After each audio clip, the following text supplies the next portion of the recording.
Hello friends, எல்லாருக்கும் வணக்கம். Welcome back to Pot 2 Plates Kitchen. நான் உங்க கிறிஸ்டி. Friends, இன்னைக்கு நம்மளோட சேனல்ல உருளைக்கிழங்கும் மஷ்ரூமும் சேர்த்து நம்ம வந்து குருமா எப்படி பண்றதுன்னு பார்க்க போறோம். ரொம்ப அருமையான டேஸ்ட்ல இருக்கும். சிம்பிளான ரெசிபி தான். ஈஸியா செஞ்சிரலாம்.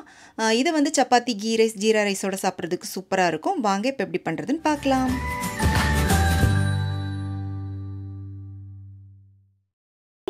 குக்கர்ல வந்து பாத்தீங்கன்னா நான் ஒரு 2 டேபிள் ஸ்பூன் அளவுக்கு எண்ணெய் ஊத்திருக்கேன்.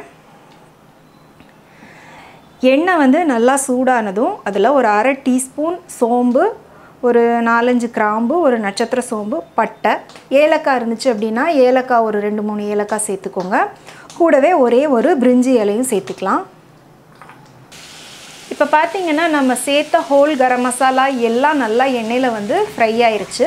இந்த ஸ்டேஜில் இது கூட நம்ம ஒரு பெரிய வெங்காயத்தை நீள வாக்கில் நல்லா மெல்லிசாக கட் பண்ணி போட்டுக்கலாம்.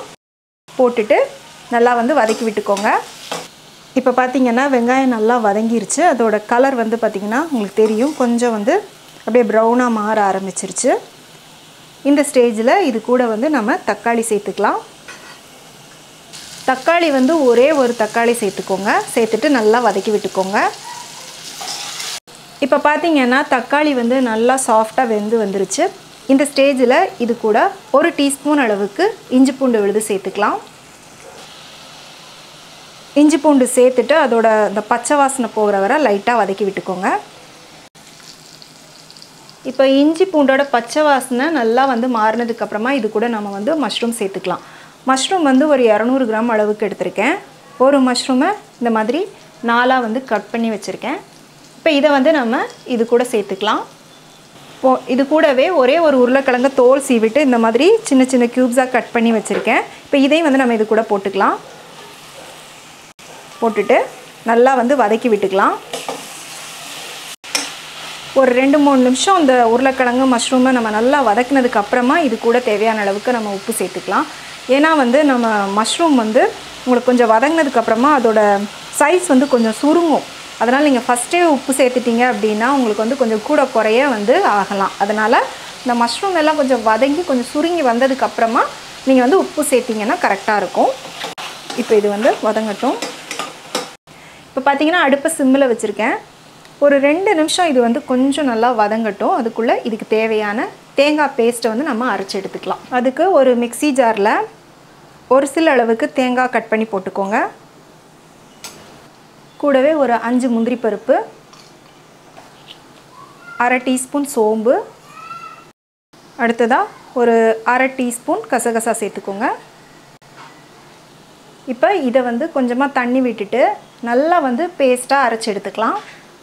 இப்போ தேங்காய் முந்திரி கசகசாவை நல்லா வந்து அரைச்சி எடுத்துட்டேன். பாருங்கள், நல்லா இந்த மாதிரி ஃபைன் பேஸ்ட்டாக அரைச்சிக்கோங்க. இப்போ இது வந்து அப்படியே ஒரு ஓரமாக இருக்கட்டும். இப்போ பார்த்தீங்கன்னா உருளைக்கிழங்கு மஷ்ரூம் எல்லாமே வந்து கொஞ்சம் வதங்கிருச்சு. இந்த ஸ்டேஜில் இது கூட வந்து நம்ம தேவையான மசாலா பொருட்கள் எல்லாம் சேர்த்துக்கலாம். 1 டீஸ்பூன் தனி மிளகாய் தூள், 1/4 டீஸ்பூன் மஞ்சள் தூள், 1/2 டீஸ்பூன் மல்லித்தூள். அடுத்தது குருமாக்கு தேவையான அளவுக்கு உப்பு. இப்போ நம்ம தேவையான மசாலா எல்லாம் சேர்த்தாச்சு. சேர்த்துட்டு ஒரு நிமிஷம் மட்டும் நம்ம வந்து வதக்கி விட்டுக்கலாம். மசாலாலாம் கருகாமல் லைட்டாக வதக்கிக்கோங்க. கரம் மசாலா தூள் வேணும் அப்படின்னா நீங்கள் வந்து சேர்த்துக்கலாம். நான் வந்து சேர்க்கல.